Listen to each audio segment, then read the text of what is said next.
Fried rice చేయబోతున్నాం. కొంచెం oil వేసుకోవాలి, కొని కలిపి వేసుకోవాలి ఫ్రెండ్స్. ఇదంతా ఒక సైడ్ పెట్టుకోవాలి. మళ్ళీ కొంచెం ఆయిల్ వేసుకోవాలి.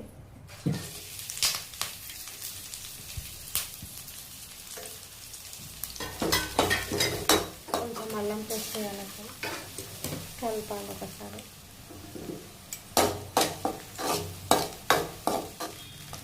ఇట్లా ఉప్పు, కారం, మసాలాలన్నీ కలిపి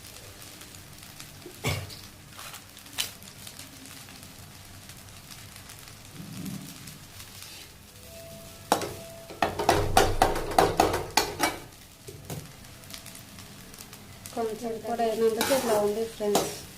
లేకపోతే నార్మల్ మిరపొడి అయితే టేస్ట్ కలర్ అంతా బాగా వస్తుంది. కలర్ అలా రావడానికి ఆర్గానిక్ మిరపొడి కాబట్టి అట్లా వచ్చింది. మనం కొట్టించుకున్న మిరపొడి అయితే బాగా వస్తుంది colour. Egg fried rice completed. My channel నచ్చితే సబ్స్క్రైబ్ చేయండి.